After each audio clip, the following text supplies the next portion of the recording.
Periquillo Sarniento. Capítulo 9, en el que Periquillo da razón del robo que le hicieron en la cárcel, de la despedida de don Antonio, de los trabajos que pasó y de otras cosas que tal vez no desagradarán a los lectores. Luego que amaneció, se levantaron los presos de mi calabozo y yo el último de todos, aunque con bastante hambre, como que no había cenado en la noche anterior. Mi primera diligencia fue ir a sacar una tablilla de chocolate para desayunarme. Pero, ¿cuál fue mi sorpresa cuando, buscando en mi bolsa la llave de la cajita, no la hallé en ella, ni debajo de la almohada, ni en parte alguna?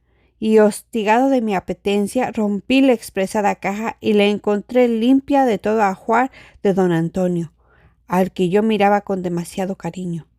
Confieso que estuve a pique de partirme la cabeza contra la pared de rabia y desesperación, considerando la realidad del suceso.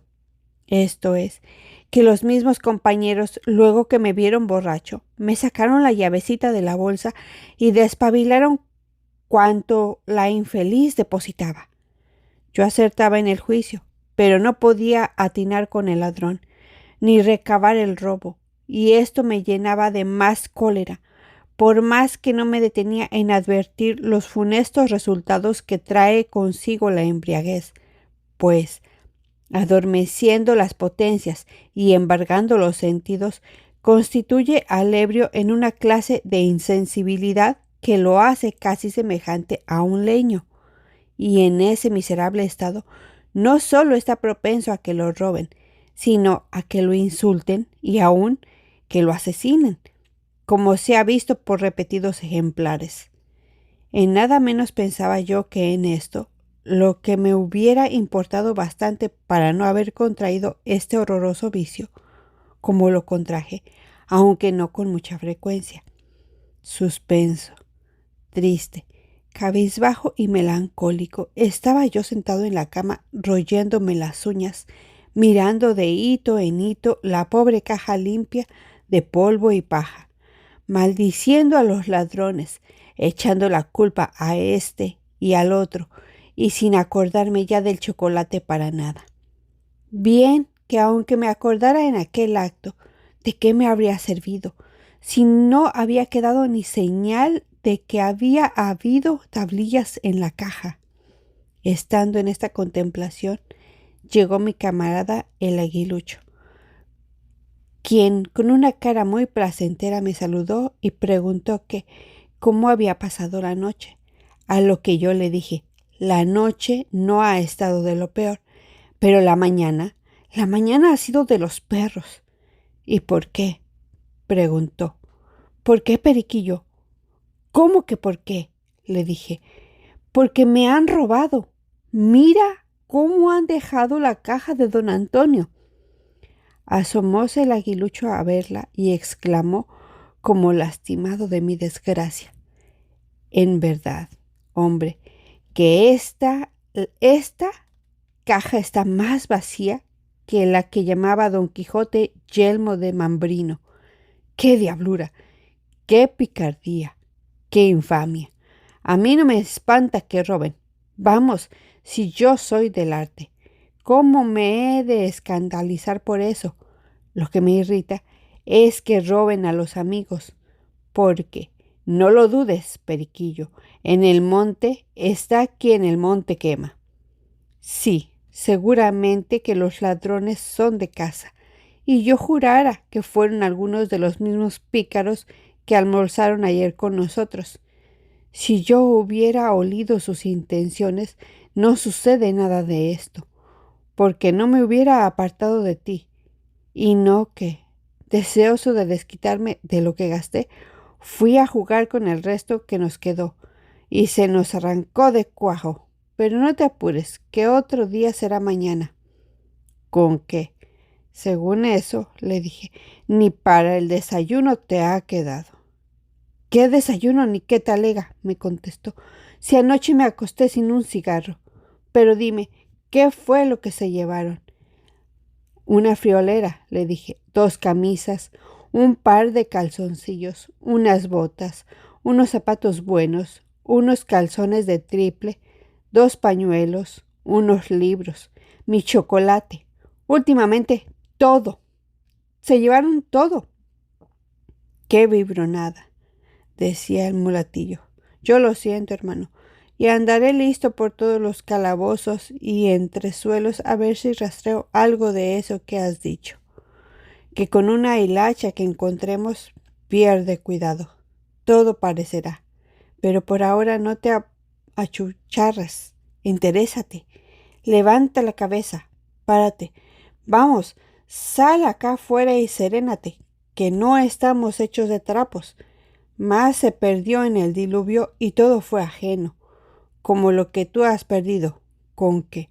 Anda, Periquillo, ven, no seas tonto, te desayunarás. Queriendo que no queriendo, me levanté deseoso del desayuno prometido. Fuimos al calabozo del presidente, con quien habló el aguilucho como en secreto. Abrió el comitre una caja y cuando yo pensé que iba a sacar una tablilla o dos y alguna torta de pan, vi que sacó una botella y un vaso y le echó como medio cuartillo de aguardiente, el que tomó mi camarada, y lo pasó de su mano a la mía, diciéndome: «Toma, Periquillo, hazla mañana». «Hombre», le dije, «yo no sé desayunarme si no es con chocolate». «Pues este es chocolate», me contestó. «Lo que sucede es que el que tú has bebido otras veces es de metate y este es de clavija.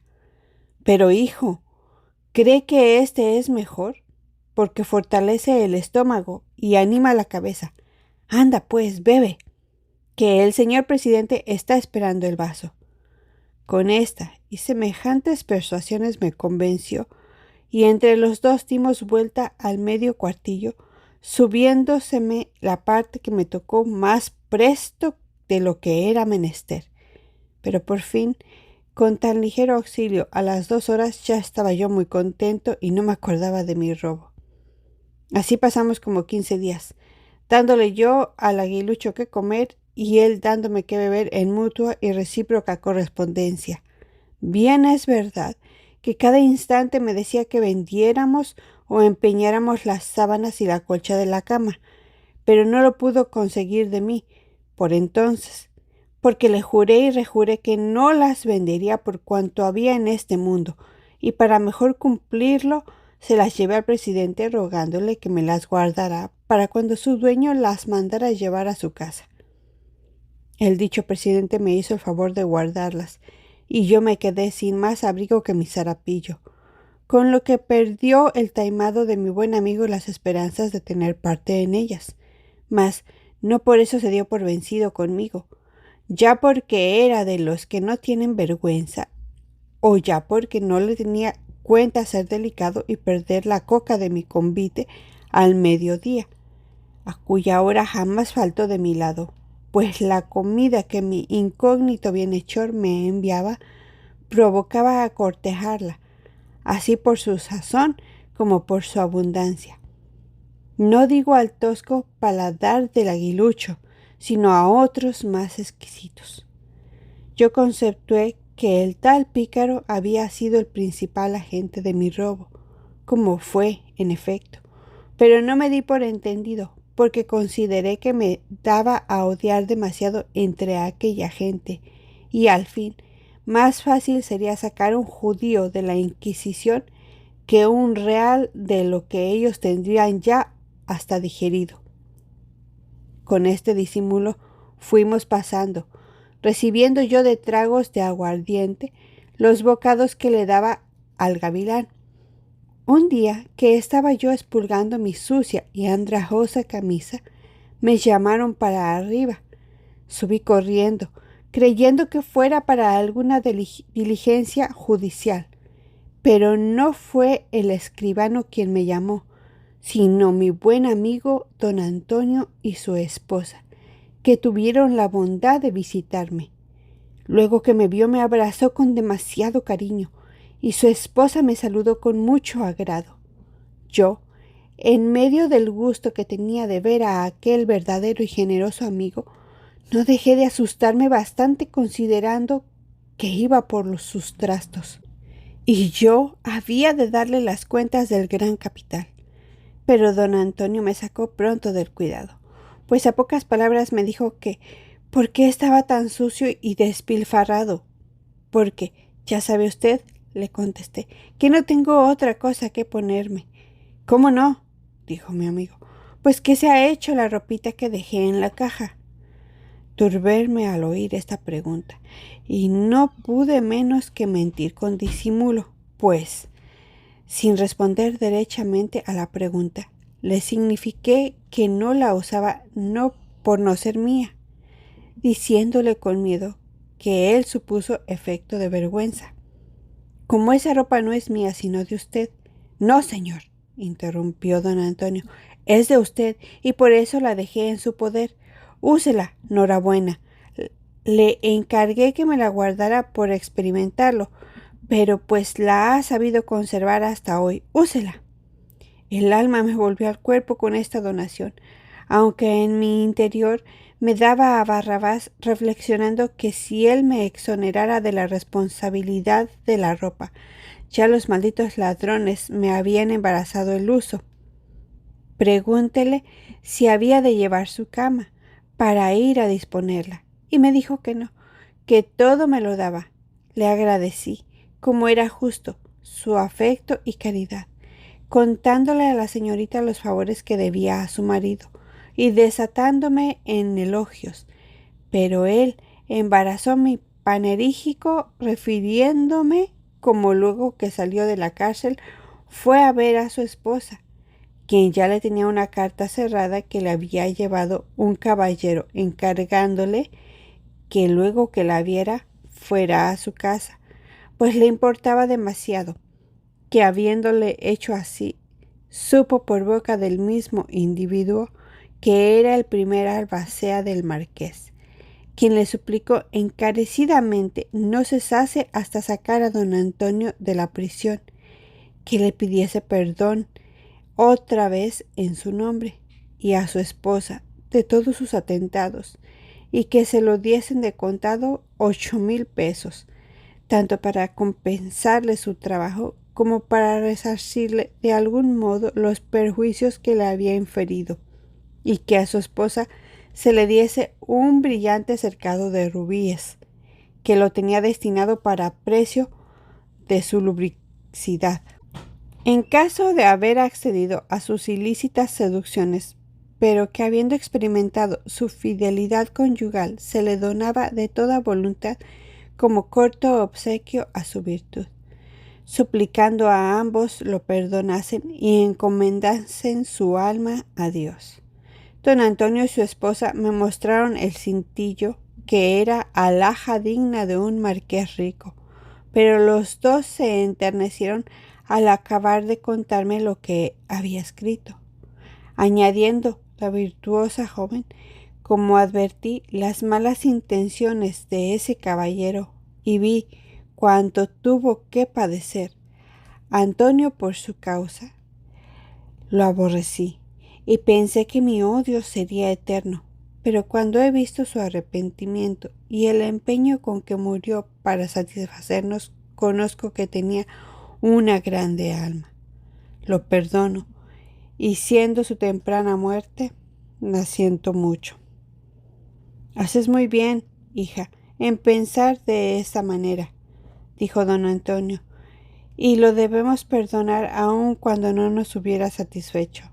El marqués era un buen hombre, pero qué hombre, por bueno que sea, deja de tener pasiones. Si nos acordáramos de nuestra miseria, seríamos más indulgentes con nuestros enemigos y remitiríamos los agravios que recibimos con más facilidad. Pero por desgracia, somos unos jueces muy severos para con los demás. Nada les disculpamos, ni una inadvertencia, ni una equivocación, ni un descuido, al paso que quisiéramos que a nosotros nos disculparan en todas ocasiones. En estas pláticas pasamos gran rato de la mañana preguntándome sobre el estado de mi causa y que si tenía que comer. Le dije que sí, que todos los días me llevaban una canasta con comida, cena, 2 tortas de pan y una cajilla de cigarros, que yo la recibía y lo agradecía sobremanera, pero que tenía el sentimiento de no saber a quién, pues el mozo no me había querido decir quién era mi bienhechor. Eso es lo de menos, dijo don Antonio. Lo que importa es que continúe en su comenzada caridad, que espero en Dios que sí continuará. Diciendo esto se levantaron, despidiéndose de mí, y añadiendo don Antonio que al día siguiente saldrían de esta capital para Jalapa, a donde podría yo escribirles mis ocurrencias, pues tendrían mucho gusto en saber de mí, y que si salía de la prisión y quería ir por allá, supuesto que era soltero, no me faltaría en qué buscar la vida honradamente por su medio. No era don Antonio, como habéis visto, de los amigos que toda su amistad la tienen en el pico. Él siempre confirmaba con las sombras cuanto decía con las palabras. Y así, luego que concluyó lo que os dije, me dio 10 pesos. La señorita su esposa otros tantos, y repitiendo sus abrazos y finas expresiones, se despidieron de mí con harto sentimiento, dejándome con más triste que la primera vez, porque me consideraba ya absolutamente sin su amparo. No dejó el aguilucho de estar en observación de lo que pasaba con la visita, y ni pestañeaba cuando se despidieron de mí mis bienhechores, y así vio muy bien el agasajo que me hicieron y se debió de dar las albricias como que se juzgaba coheredero conmigo de don Antonio. Luego que éste se fue, me bajé para mi calabozo bastante confundido, pero ya me esperaba en él mi amigo, carísimo, el aguilucho, con un vaso de aguardiente y un par de chorizones, que no sé de dónde los mandó traer tan pronto, y sin darse por entendido de que había estado alerta sobre mis movimientos, me dijo: «Vamos, Periquillo, hijo, que me hayas tenido sin almorzar hasta ahora por esperarte. ¡Caramba! ¿Y qué visita tan larga? Si a mano viene, sería don Antonio que te vendría a cobrar sus cosas. ¿Qué tal? ¿Cómo saliste? ¿Creyó el robo?» «Yo salí bien y mal», le respondí. «Bien, porque mi buen amigo no solo no me cobró nada de lo que dejó a mi cuidado, sino que me lo dio todo, y unos cuantos duros de socorro, y me fue mal, porque pienso que este será el último auxilio que tendré, pues él mañana sale para su tierra con su familia, y a más de que siento su ausencia como amigo, lo he de extrañar como bienhechor». «Bien dices, y harás muy bien de sentirlo», dijo el gavilán al pollo tonto, «porque de esos amigos no se hallan todos los días. Pero, ¿cómo ha de ser? Dios es grande y a nadie crió para que se muera de hambre. Qué mal que bien, tú verás cómo no te falta nada conmigo. Soy un pobre moreno, mas, hermano, aunque yo lo diga, el color me agravia, pero soy buen amigo y arañaré la tierra porque no te falte nada. No sé si me verás allá arriba. Cuando estabas con tu visita, no te lo quería decir. Por eso me hice disimulado ahora que bajaste, pero subí luego que supe que quien te llamaba era don Antonio, por prevenir los testigos en caso que te cobrara y tú te acortaras. Mas así que al despedirse te abrazó, perdí el cuidado con que me tenías y bajé a prevenirte este bocadito. Y si no te gusta, te mandaré traer otra cosita, que todavía tengo aquí 4 reales que acabo de ganar al rentoy. ¿Los has menester? Tómalos». «No, hermano», le dije, «Dios te lo pague. Por ahora estoy habilitado». «No te pregunto cuántos años tienes», decía el negrillo, «sino que si los has menester, gástalos, y si no, tíralos. Pero sábete que yo siento más un desprecio de mi amigo que una puñalada. Si no fueras mi amigo, ni yo te estimara tanto como te estimo, seguro está que te ofrecería nada». «Te lo agradezco, Aguilita», le respondí, «pero no es un desprecio, sino que ahora estoy bastante socorrido, pues me alegro infinito de tus ventajas como si yo las disfrutara, me respondió. Pero mira qué chorizones tan sabrosos. Come. Es la lisonja astuta, y como tal se introduce al corazón por los oídos más prevenidos y circunspectos. ¿Cómo no se introduciría por los míos, incautos y no acostumbrados a sus malicias? En efecto, yo quedé prendadísimo del negrito, y mucho más cuando después de repetir los brindis a menudo me dijo con la mayor seriedad: Amigo Periquillo, yo soy amigo de los amigos y no de su dinero. ¿Acaso no lo dudas de mí? Porque me ves enredado en esta picha y sin camisa, pero te voy a dar una prueba que debe dejarte satisfecho de mi verdad. Ya hemos tomado más de lo regular, especialmente tú que no estás acostumbrado al aguardiente. No digo que estés borracho, pero sí sarazoncito. Temo que no te cargues más y te vaya a suceder lo que el otro día. Esto es, que te acabes de privar y te roben ese dinero de la bolsa. Porque aquí, hijo, en tocando el pillaje, el que menos corre, vuela. Y en son de un águila hay un sinnúmero de gavilanes, garifaltes, halcones y otras aves de rapiña.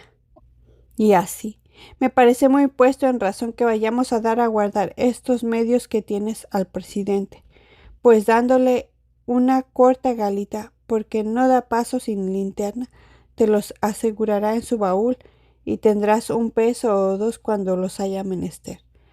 Y no que disfrute de tu dinero otros pícaros que no solo no te lo agradecerán, sino que te tendrán por un salvaje, pues no escarmentaste con la espumada que te dieron no mucho hace. Agradecíle su consejo, no previniendo la finura de su interés, y fui con él a buscar al presidente, a quien entregué peso sobre peso los 20 que acababa de recibir. Concluida esta diligencia, me dijo mi grande amigo que fuera a esperarlo al calabozo, que no tardaba.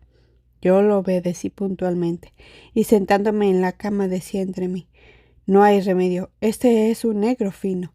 Su color le agravia, como él dice. Hasta hoy no he conocido lo que me ama, a la verdad. Es mi amigo y digno de tal nombre. Si yo lo amare y después de don Antonio lo prefiriere a cualesquiera otros, pues tiene la cualidad más recomendable que se debe apetecer en los que se eligen para amigos, que es el desinterés. En estos equivocados soliloquios estaba yo, cuando entró mi camarada con cigarros, chorizones, aguardiente, y me dijo: ahora sí, hermano Perico, podemos chupar, comer y beber alegres con la confianza de que tus realillos estarán seguros. Así lo hice, sin haber menester muchos ruegos, hasta que en fuerza de la repetición de tragos me quedé dormido. Entonces mi tierno amigo me puso en la cama, teniendo cuidado de soplarse la comida que nos trajeron.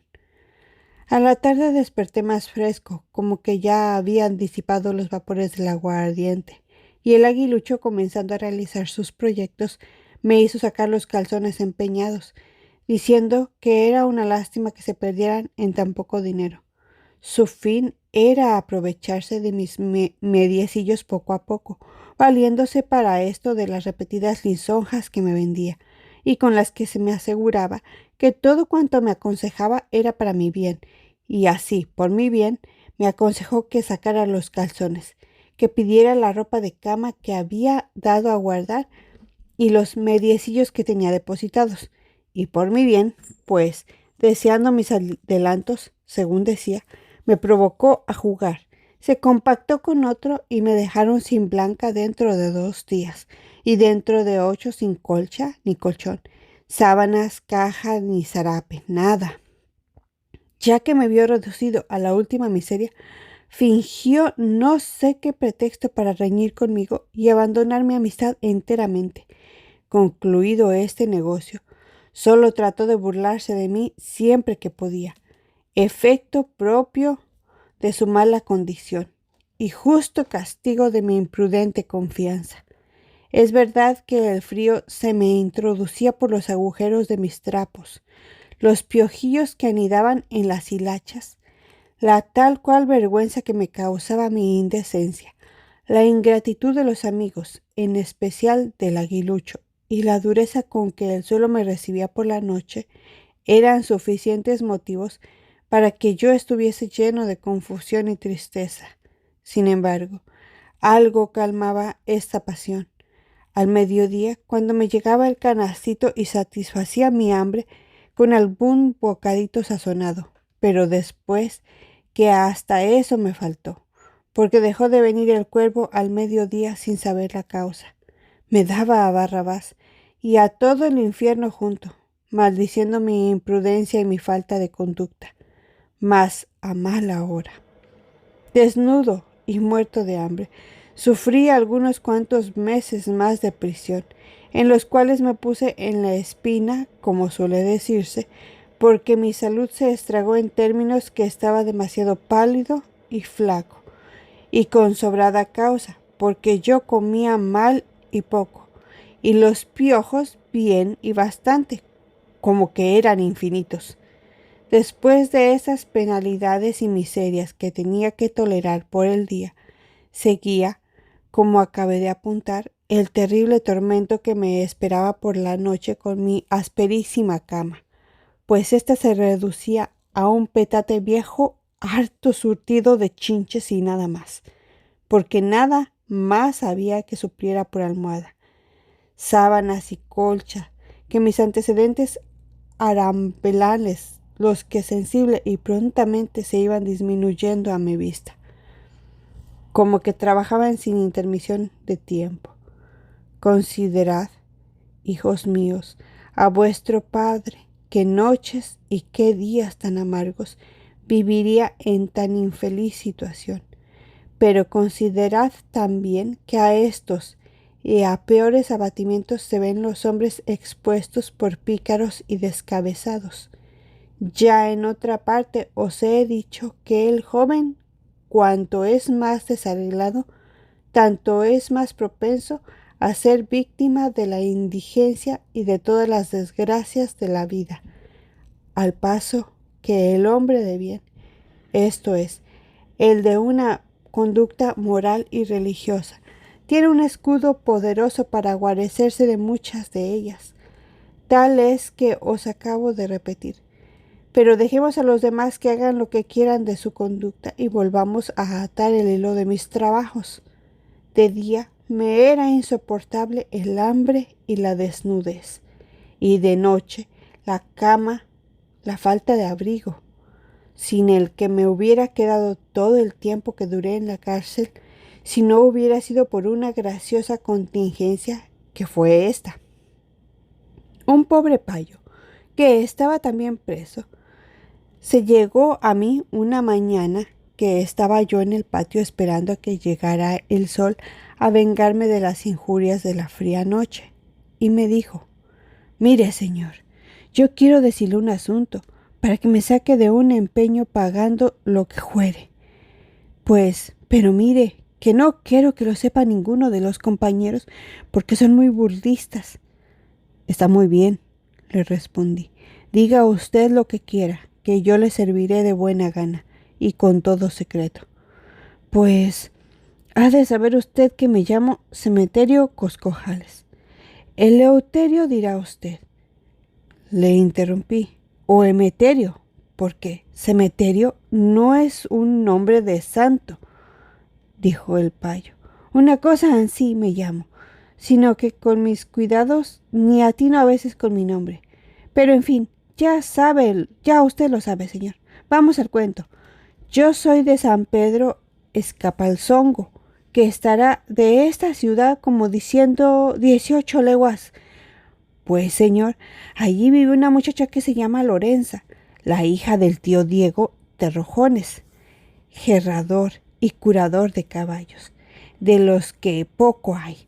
Yo, andando días y viniendo días, como su casa estaba barda con la mía, y el diablo que no duerme hizo que yo me enamorara del recio de la Lorenza, sin poderlo remediar.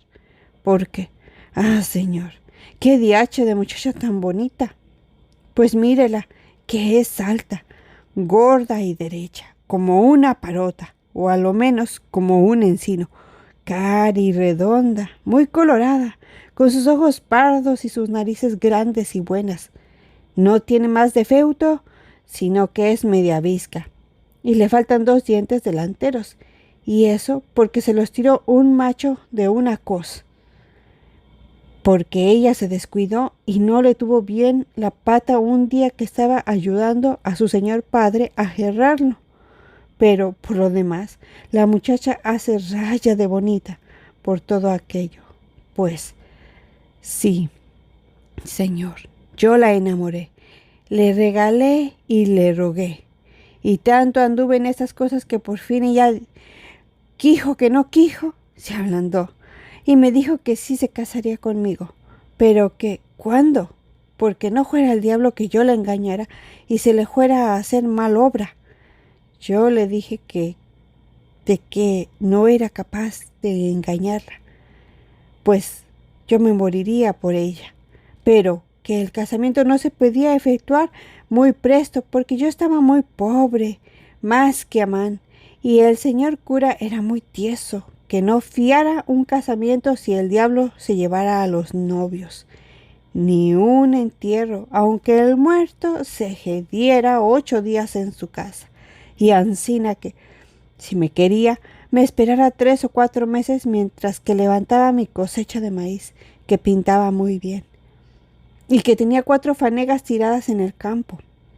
Ella se avino a cuanto yo quije, y ya desde ese día nos víamos como marido y mujer, según lo que nos queríamos.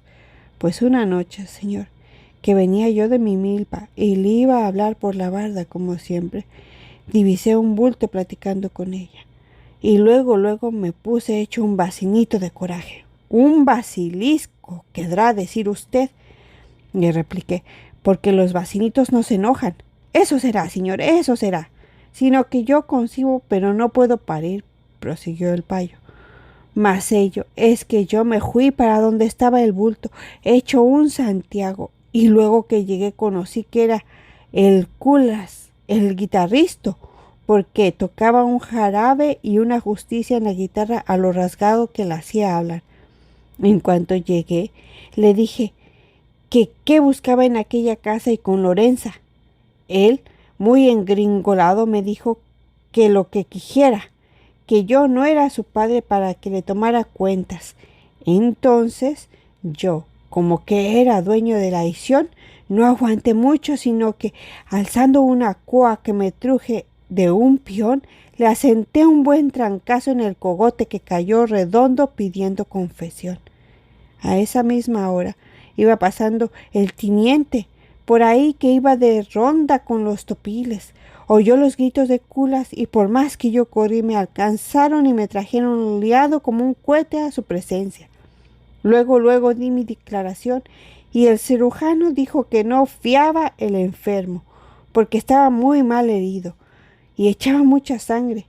Con esto, en aquellas horas se llevaron a la pobre Lorenza depositada en casa al señor cura y a mí a la cárcel, donde me pusieron en el cebo. A otro día me invitó. La Lorenza me envió un recado con la vieja cocinera del cura diciéndome que ella no tenía la culpa y que Culas la había llamado a la barda y le estaba dando un recado fingido de mi parte, diciéndole que yo decía que saliera un ratito a la tienda con él y otras cosas que ya se me han olvidado. Pero la vieja me contó que la pobre lloraba por mí sin consuelo.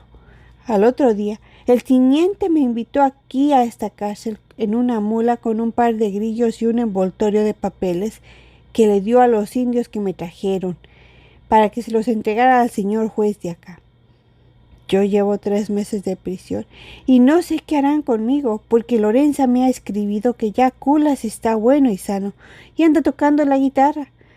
Pero yo, señor, quiero que me haga el favor pagando lo que fuere por el santo de su nombre, y que los buenecitos de su madre de escribirme 2 cartas, una para mi padrino, que es el señor barbero de mi tierra, a ver si viene a componer por mí estas cosas, y otra para la alma mía de Lorenza, diciéndole, como ya sé que salió del depósito y que todavía Culas la persigue, que cuidado como va a hacer una tontera, que no sea ansina, y todas las cosas que sepa, señor, que se deben de poner, pero como de su mano, que yo le pago, por favor. Acabó mi cliente su cansado informe y petición, y le pregunté para cuándo quería las cartas. Para ahorita, señor, me dijo. Para ahora, porque mañana sale el correo. Pues, amigo, le dije, deme usted 2 reales a cuenta para papel. Al instante me los dio, y yo mandé traer el papel y me puse a escribir los 2 mamarachos que salieron como Dios quiso. Pero ello es que al payo le gustaron tanto que no solo me dio por ellos 2 reales, los 2 reales que ya le había pedido, sino lo que más agradecí, un pedazo de trapo que algún día fue capote, ello hecho 1000 pedazos, con medio cuello menos y tan corto que apenas me llegaba a las rodillas. ¿Qué tal estaría? Pues su dueño lo perdió a un albur en 4 reales. Malo, malísimo estaba el dicho trapo, pero yo vi con él el cielo abierto. Con los 2 realillos comí, chupé, tomé chocolate, cené y me sobró algo, y con el capizayo dormí como un tudesco. Pensaba que yo iba variando mi fortuna, pero el pícaro del aguilucho me sacó de ese error con una bien pesada burla que me hizo, y fue la que sigue. Al otro día de mi buena aventura del capotillo, entró bien temprano a mi calabozo y sentándose junto a mí, muy serio y muy triste, dijo: mucho descuido es ese, señor Perico, y la verdad que los instantes del tiempo son preciosos y no se dejan pasar tan fríamente, y más cuando el peligro que amenaza a usted es muy horrible y está muy próximo. Yo he sido amigo de usted y quiero que lo conozca aun cuando no me puede servir de nada. Pero en fin, siquiera por caridad es menester agitarlo porque no sea tan perezoso. Yo, lleno de susto y turbación, le pregunté qué había habido. ¿Cómo qué? Me dijo él. Pues ¿qué no sabe usted cómo ha salido la sentencia de la sala desde ayer, para que pasados estos días de fiesta que vienen le den los 200 azotes en forma de justicia por las calles acostumbradas, con la ganzúa colgando del pescuezo? ¡Santa Bárbara!, exclamé yo, penetrado del más vivo sentimiento. ¿Qué es lo que me ha sucedido? ¿200 azotes le han de dar a don Pedro Sarmiento? ¿A un hidalgo por todos los 4 costados? ¿A un descendiente de los Tagles, Ponces, Pintos, Velascos, Zumalacurris y Bundiburis? Y lo que es más, a un señor bachiller en artes graduado en este real y pontífice estaba, cuyos graduados gozan tantos privilegios como los de Salamanca. Vamos, dijo el negrito, no es tiempo ahora de esas exclamaciones. ¿Tiene usted algún pariente de proporciones? Sí, tengo, le respondí. Pues andar, decía el aguilucho, escríbale usted que agite por fuera con los señores de la sala sobre el asunto y que le envíe a usted 2 o 3 onzas para contener al escribano. También puede comprar un pliego de papel de parte y presentar un escrito a la sala del crimen alegando sus excepciones y suplicando de la sentencia mientras califica su nobleza. Pero eso pronto, amigo, porque en la tardanza está el peligro. Diciendo esto, se levantó para irse, y yo le di las gracias más expresivas. Tratando de poner en obra su consejo, registré mi bolsa para ver con cuánto papel contaba. La presentación del escrito y la carta a mi tío, el licenciado Maceta. Pero, ay de mí, ¿cuál fue mi conflicto cuando vi que apenas tenía 3,5 reales? Faltábame 5 apretadamente. En circunstancias tan apuradas fui a ver a mi buen payo, le conté mis trabajos y le pedí socorro por toda la corte celestial.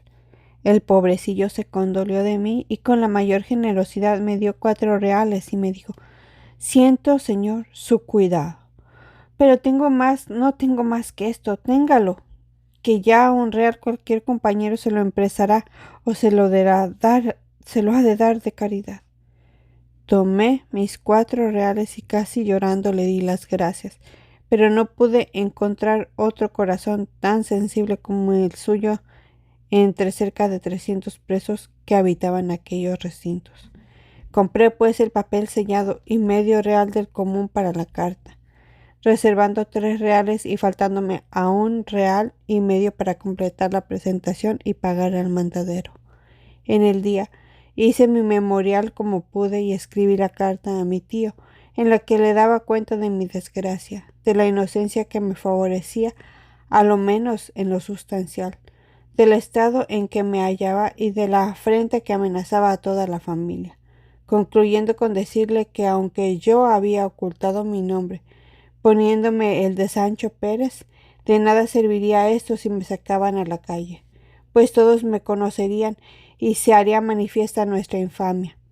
Y así que en el obsequio del honor de su pariente el señor mi padre y de sus mismos hijos y descendencia, como no por mí, hiciera por redimirme de tal afrenta, mandándome en él pronto alguna cosa para granjear al escribano. Cerré la carta y de fiado se la encomendé al tío Chepito, el mandadero, para que se la llevara a mi pariente. Esto fue a las oraciones de la noche, mas siempre me faltaba 1 real para completar los 4 que debía dar al portero en la presentación del escrito. En toda esa noche no pude dormir, así con el sobresalto de los temidos azotes, como con echar cálculos para ver de dónde sacaba aquel real tan necesario. En estos tristes pensamientos me halló el día. Púseme a hacer un escrutinio riguroso de mi haber y a examinar mi ropa pieza por pieza, a ver si tenía alguna que valiera 1,5 reales. Pero, ¿qué había de valer? Si mi camisa era menester llamarla por números para acomodármela en el cuerpo. Mis calzones apenas se podían tener en las pretinas. Las medias no estaban útiles ni para tapar un caño. Los zapatos parecían 2 conchas de tortuga, pero se detenían en mis pies por el respeto de un par de lacitos de coestero. Rosario no lo conocía, y el triste retazo de capote me hacía más falta que todo mi ajuar entero y verdadero. Ya desesperaba de presentar el escrito esta mañana porque no tenía cosa que valiera 1 real. Cuando por fortuna alcé la cara y vi colgado en un clavito mi sombrero, y considerándolo pieza inútil en aquella mazmorra y la mejor que me acompañaba, exclamé lleno de gusto: «Gracias a Dios, que a lo menos tengo sombrero que me valga en esta vez». Diciendo esto lo descolgué, y al primero que se me presentó se lo vendí en 1 peseta, con la que salí de mi cuidado y me desayuné de pilón. Serían las 10 de la mañana cuando fue entrando Tata Chepito con la respuesta de mi tío, que os quiero poner a la letra para que aprendáis, hijos míos, a no fiaros jamás en los amigos y parientes, y sí únicamente en vuestra buena conducta y en lo poco o mucho que adquiriereis con vuestros honestos arbitrios y trabajo. Decía así la respuesta: «Señor Sancho Pérez, cuando usted en la realidad será quien dice y lo saquen afrentado públicamente por ladrón, crea que no se me dará cuidado, pues el pícaro es bien que sufra la pena de su delito. La conminación que usted me hace de que se deshonrará a mi familia es muy frívola, pues debe saber que la afrenta solo recae en el delincuente, quedando ilesos de ella los demás deudos, con que, si usted lo ha sido, súfralo por su causa, y si está inocente, como me asegura, súfralo por Dios, que más padeció Cristo por nosotros. Su Majestad socorra a usted como se lo pide. El licenciado Maceta. La sensible impresión que me causaría esta agria respuesta no es menester ponerla a quien se considere en mi lugar.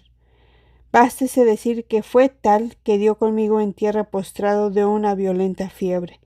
Luego que se me advirtió, me subieron a la enfermería y me asistió la caridad prontamente.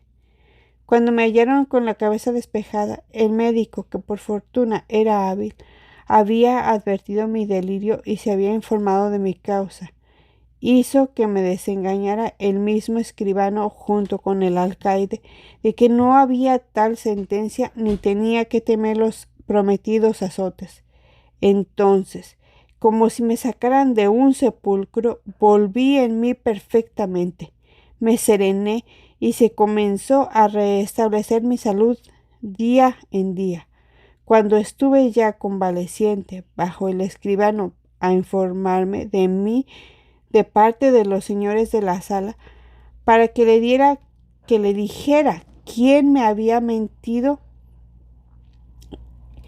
y me había hecho creer eso, porque fueron sabedores de toda mi tragedia, así como porque yo se los dije en el escrito, como porque leyeron la carta del tío que os he dicho, y formaron el concepto de que yo sin duda era bien nacido, y por lo mismo se debieron de incomodar con la pesadez de la burla y deseaban castigar al autor.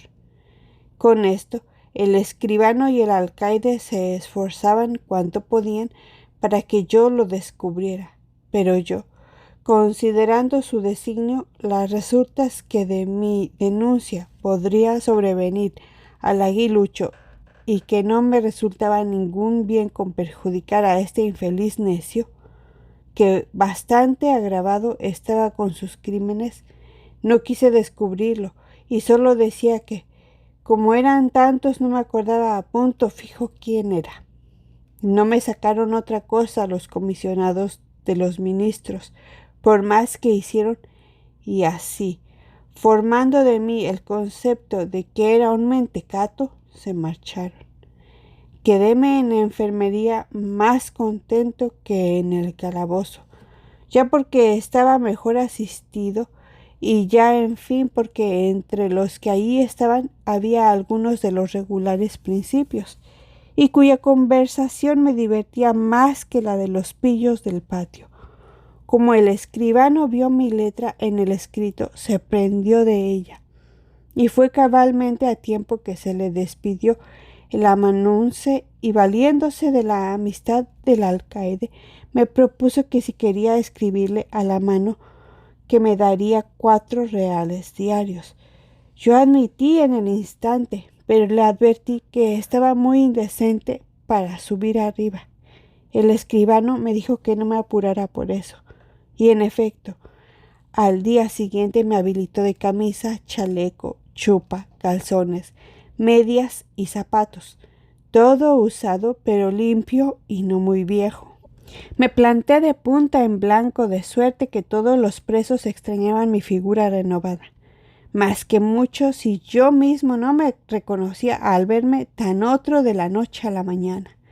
Comencé a servir a mi primer amo con tanta puntualidad, tesón y eficacia que dentro de pocos días me hice dueño de su voluntad y me cobró tal cariño que no solo me socorrió en la cárcel, sino que me sacó de ella y me llevó a su casa con destino, como veréis en el siguiente capítulo.